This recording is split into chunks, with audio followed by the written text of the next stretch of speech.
Bonjour à tous, Excellences, messieurs et dames étudiants. Bienvenue à l'étude de ce cours de neurophysiologie. C'est un cours qui fait partie du bloc de la physiologie spéciale. Je m'appelle Michel Ngabo, je suis votre enseignant et j'ai aussi décidé de pouvoir démarrer les enseignements compte tenu de la situation actuelle qui nous oblige de pouvoir vous enseigner en ligne. J'espère que vous allez appréhender très bien ce cours malgré le système d'enseignement dont nous tous ne sommes même pas habitués et vous serez capable de pouvoir comprendre le nécessaire. Voilà. Nous allons débuter ce cours de neurophysiologie par la présentation du plan du cours et de tous les chapitres que nous aurons à pouvoir expliquer durant nos interventions lors de l'enseignement de ces cours.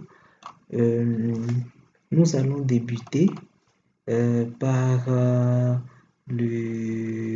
plan général qui montre tous les chemins que nous aurons à parcourir. Le chemin intellectuel, c'est vraiment un chemin intellectuel. Nous aurons à booster nos cerveaux pour pouvoir appréhender la façon dont le système nerveux fonctionne. Voilà, ce cours est constitué par 4 modules. 4 modules. Un module, c'est un paquet de chapitres. J'imagine que lorsque je vous dis que le cours est constitué par 4 modules, vous êtes vraiment content, très content, hyper excité parce que vous vous dites que non, mais quand même, 4 modules, c'est pas quand même une mer à boire. Donc, franchement, c'est un cours qui est abordable. Et bien, ce cours est bel et bien abordable, mais méfiez-vous, un module pour moi, c'est un paquet de plusieurs chapitres. Donc, quand je dis 4 modules, cela signifie que le cours est constitué par 4 gros paquets de plusieurs chapitres. Dans chaque module, il y a un groupe de chapitres. Vous voyez, c'est ça l'entendement que je porte derrière le mot module quand je dis que le cours est constitué par 4 modules. Donc, les 4 modules qui constituent ce cours regroupent un ensemble de chapitres et si nous essayons un peu de compter ces chapitres, ils sont au nombre de 22. Donc, les 22 chapitres constituent en gros notre cours de neurophysiologie et parmi ces 22 chapitres, la distribution s'est faite à travers 4 modules. Et là, vous êtes très étonné, vous avez même peur quand vous vous mettez en tête que nous aurons à parcourir 22 chapitres en ligne, mais n'ayez pas peur, le cours n'est pas vraiment compliqué. Il suffit tout simplement de pouvoir être très attentif et d'avoir le goût de suivre le cours malgré la situation actuelle. C'est vraiment un cours qui va vous aider de pouvoir vous déstresser en confinement. Nous allons bel et bien nous amuser avec la neurophysiologie. C'est vraiment un amusement scientifique et je suis sûr et certain que vous allez devoir apprécier. Donc, ne soyez pas hyper étonnés comme ces gars que je viens de présenter sur la diapositive. Ne vous en faites pas, le cours sera vraiment appréhensible. Les modules qui constituent ce cours sont les suivants. Le premier module est intitulé « Construisons la neurophysiologie ». Au cours de ce module, nous aurons à passer en revue toutes les notions basiques qui nous permettront de parler un même langage au cours de des enseignements de ce cours de neurophysiologie. Parce qu'on ne peut pas se lever aujourd'hui et dire non, je commence à étudier la neurophysiologie. Non, c'est pas comme ça. C'est pas vraiment comme ça. Il y a vraiment toute une gamme de prérequis qui sont nécessaires, qui sont vraiment apodictiques à pouvoir appréhender, à pouvoir mieux comprendre le contenu de ce cours. Ce sont bel et bien, c'est vraiment un chapitre qui comprend tout un ensemble de connaissances de base que nous aurons à pouvoir élucider avant de pouvoir débuter à décortiquer les différents chapitres, les différents modules, les différents chapitres qui constituent ce cours. Ensuite, nous allons parler des afférences périphériques, les afférences du système nerveux périphérique. Nous allons d'abord commencer par étudier la façon dont le système nerveux interagit avec l'environnement extérieur. Et donc, nous allons commencer par étudier le système nerveux périphérique, mais nous allons les diviser en deux. Les deux chapitres qui constituent ce système nerveux périphérique, les chapitres qui constituent ce système nerveux périphérique sont regroupés dans le module 2 et dans le module 4. Puis nous allons parler des centres nerveux. Je vais vous expliquer le pourquoi de cette configuration du cours.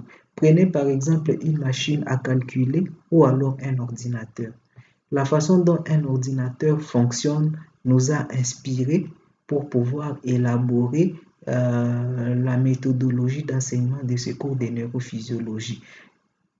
Un ordinateur fonctionne avec des circuits d'entrée qui permettent de pouvoir enregistrer les données. Je donne un exemple, le clavier.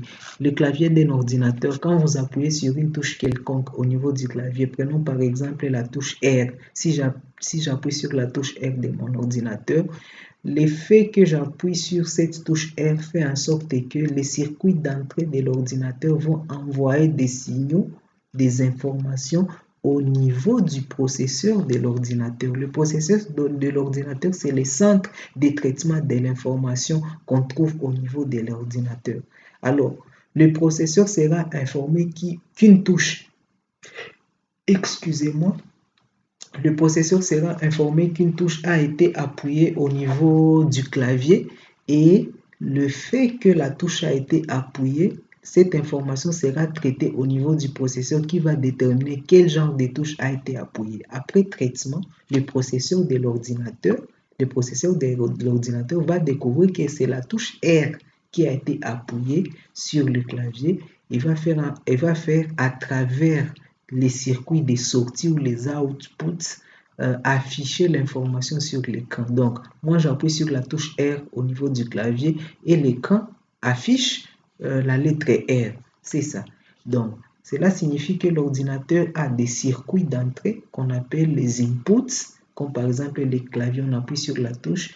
Le processeur qui est le centre de traitement de l'information au niveau de l'ordinateur, qui fait en sorte que toutes les commandes qu'on exécute au niveau de la périphérie sont traitées à ce niveau. Et enfin, les outputs ou les circuits de sortie qui permettent au processeur de pouvoir afficher les informations sur l'écran. De la même manière, on va faire une analogie avec le système nerveux central. Nous avons la partie du système nerveux périphérique, la partie afférente qui récupère les informations en périphérie pour les amener au niveau du système nerveux central. Donc, cette partie-là porte le nom des afférences périphériques. Donc, au cours de ce module 2, nous allons étudier la façon dont les informations sont collectées en périphérie pour être acheminées au niveau du système nerveux central. Voilà. Le système nerveux central étant considéré comme le processeur. Ensuite, nous allons parler des centres. Les centres nerveux, là, nous faisons référence au système nerveux central, en l'occurrence de l'encéphale et de la moelle épinière comme lieu de traitement de l'information. C'est à ce niveau que l'information est traitée. Donc, nous allons d'abord étudier dans le module de la façon dont les informations sont collectées en périphérie. Ensuite, nous allons étudier les centres, la façon dont les informations sont traitées au niveau du centre. Et puis, nous allons récupérer la deuxième partie du système nerveux périphérique qui porte sur les efférences périphériques, c'est-à-dire la façon dont ces informations, après avoir été traitées au niveau du système nerveux central, sont acheminées en périphérie pour pouvoir moduler la réaction de l'organisme vis-à-vis des stimuli extérieurs qui ont été acheminés au niveau du système nerveux central et traités par ce dernier. Voilà. Donc, en résumé, la constitution de ce cours est faite de sorte que les afférences périphériques, est faite de sorte que le système nerveux périphérique est divisé en deux et nous n'allons pas étudier les deux parties du système nerveux périphérique de façon successive. Nous allons d'abord étudier la façon dont les informations sont collectées et acheminées vers les centres, ça sont les afférences, mais au lieu d'enchaîner directement avec les efférences, nous allons d'abord étudier la façon dont ces informations sont traitées pour un meilleur apprentissage. Et après, nous allons maintenant étudier la façon dont ces informations sont transmises en périphérie pour pouvoir moduler l'action de l'organisme. Alors, les chapitres La façon dont je représente ces chapitres, c'est par rapport avec les différents modules constitutifs de ce cours. Tous les chapitres qui sont en violet appartiennent au premier module, construisons la neurophysiologie. Donc, ce sont des chapitres qui portent sur les connaissances des bases qui sont requises avant de pouvoir débuter cet enseignement de neurophysiologie. Ensuite, nous avons les chapitres en violet. Les chapitres en violet. Non, ça sont des chapitres. Je commence à faire une confusion parmi les couleurs. Ça, ces chapitres sont en vert. Alors, ces chapitres en vert sont rattachés, sont associés au deuxième module portant sur les afférences périphériques. Au fait, les chapitres en violet portant sur les connaissances de base n'est pas vraiment difficile à élucider. Le chapitre en violet permet vraiment d'espérer, ça donne le goût d'étudier la neurophysiologie. Voilà pourquoi j'ai choisi ces couleurs. Mais tous les 10 chapitres en rouge portent le nom sont associés au système nerveux central. C'est la partie la plus compliquée de ce cours et c'est la raison pour laquelle j'ai mis tous ces chapitres en rouge parce que ce sont vraiment des chapitres hyper importants et qui demandent beaucoup d'attention en vue de pouvoir élucider leur quintessence. Voilà pourquoi j'ai bel et bien décidé de les mettre en rouge. Mais n'ayez pas peur, nous allons les élucider, nous allons les décortiquer de façon la plus simple, de sorte que vous aurez vous-même le goût de pouvoir les étudier. Et enfin, nous allons parler du dernier chapitre qui porte sur les systèmes nerveux, les efférences périphériques. Et là, nous allons parler à propos du système nerveux autonome, le système nerveux somatique et la jonction neuromusculaire. Voilà. Si j'essaie un peu maintenant de passer en revue, pour le premier module, le premier chapitre portant sur l'organisation du système nerveux, nous allons parler de la constitution du système nerveux, les différentes parties constitutives et leur rôle physiologique. Ensuite, nous allons parler des neurones et leur classification. Les neurones constituant les unités fonctionnelles, structurales et fonctionnelles du système nerveux central méritent quand même une étude approfondie. Ensuite, nous allons parler des cellules gliales qui sont considérées comme des cellules de soutien, essentiellement comme des cellules de soutien, mais ont d'autres fonctions caractéristiques que nous allons devoir énumérer pour un meilleur apprentissage. Et ensuite, nous allons parler de la physiologie élémentaire de la fibre nerveuse. Ça, c'est un chapitre que vous avez eu en G2 qui regroupe les connaissances de base.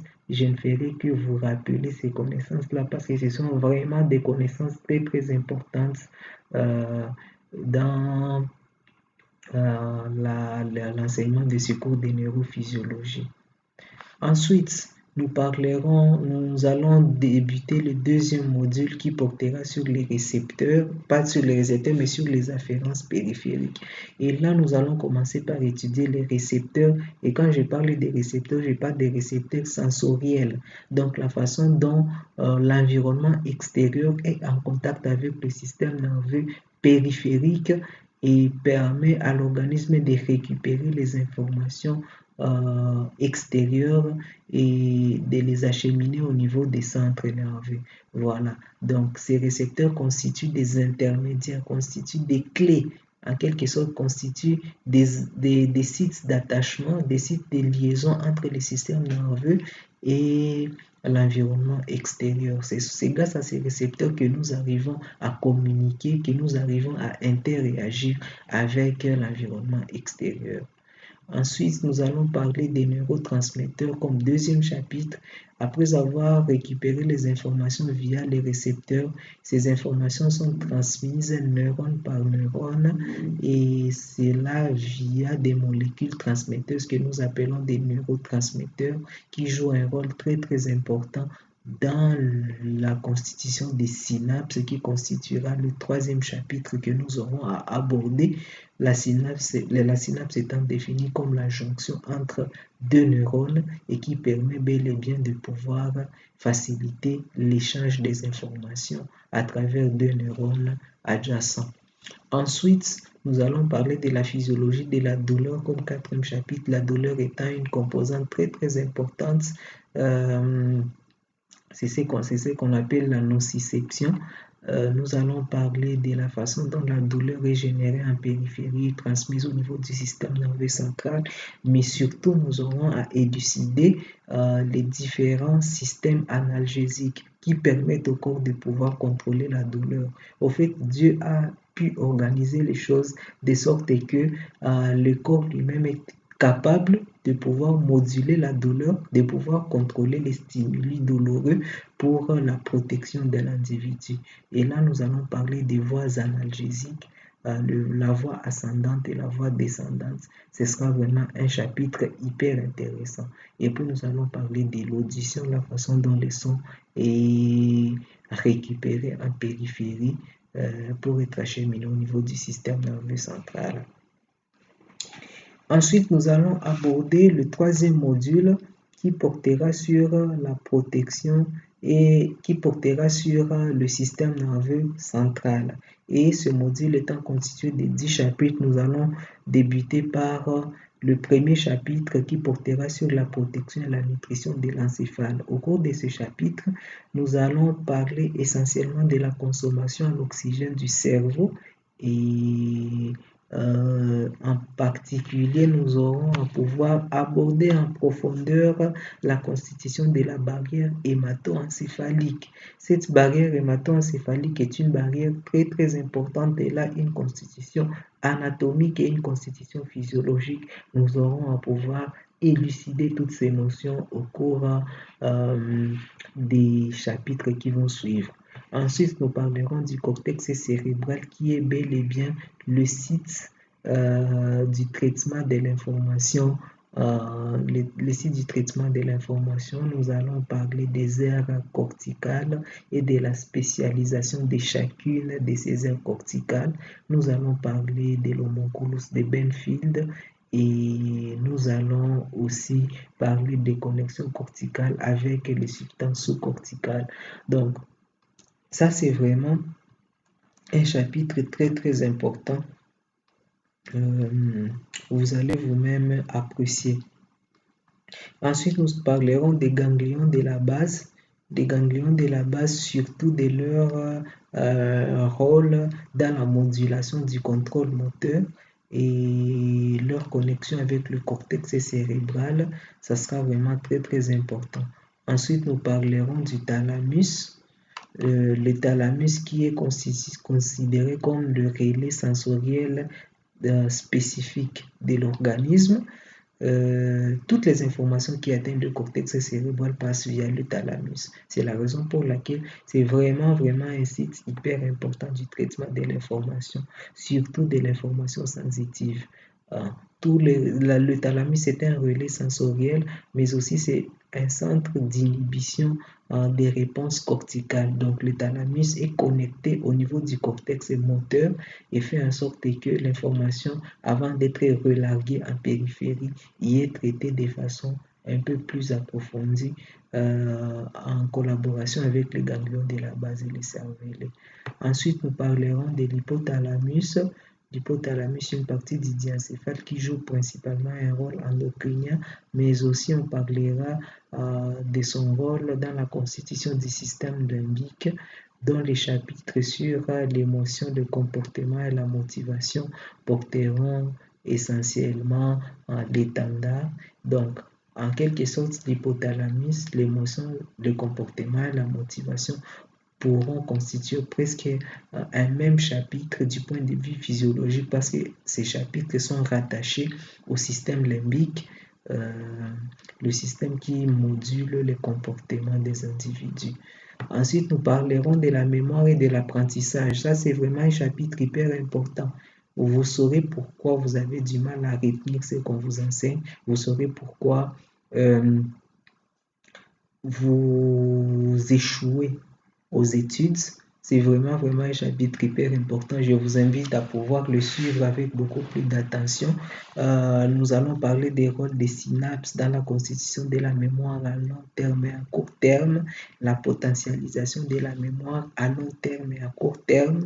Et nous allons parler parler à propos de la façon dont il faut booster la mémoire, des choses dont il faut éviter pour faire en sorte que la mémoire soit toujours performante. C'est vraiment un chapitre très important. Ensuite, nous parlerons au sujet du cervelet, d'abord à propos de son rôle dans le maintien et la régulation de l'équilibre des individus, mais aussi on parlera du cervelet comme un centre qui joue aussi un rôle inhibiteur euh, dans le cadre du traitement de l'information moteur qui est générée, de l'information motrice qui est générée au niveau du cortex cérébral et qui doit être transmise en périphérie. Ensuite, nous parlerons du tronc cérébral et plus particulièrement de la physiologie des nerfs crâniens parce que pratiquement des 12 nerfs crâniens, 10 naissent au niveau du tronc cérébral. Donc, c'est vraiment un centre très important. Mais aussi, nous allons parler des différents centres vitaux qu'on retrouve au niveau du tronc cérébral et de leur physiologie, comme par exemple les centres de la respiration, les centres cardiovasculaires. Ça, c'est vraiment un chapitre très important, surtout en clinique. Et ça a vraiment un rôle très important dans la physiopathologie des engagements cérébraux avec compression du tronc cérébral. On aura en parlé en profondeur. Ensuite, nous allons finir avec l'étude de la moelle épinière et de l'activité réflexe. Donc, l'activité réflexe, c'est cette activité-là qui n'est pas soumise au contrôle de la conscience humaine. Nous allons parler à propos de ce genre d'activité et la façon dont cette activité est modulée au niveau de la moelle épinière. Ensuite, nous parlerons du système nerveux autonome qui est constitué par deux systèmes qui ont pratiquement un rôle physiologique différent. L'orthosympathique et la parasympathique. Nous allons parler de leurs médiateurs, de leurs mécanismes d'action et des effets. Ensuite, nous parlerons du système nerveux somatique, la façon dont la motricité est générée. Et enfin, nous allons parler en profondeur de la jonction neuromusculaire, les neuromédiateurs qui sont libérés à ce niveau, mais aussi nous finirons ce cours en parlant de quelques pathologies liées à la jonction dysfonctionnement de la jonction neuromusculaire. Voilà, merci beaucoup.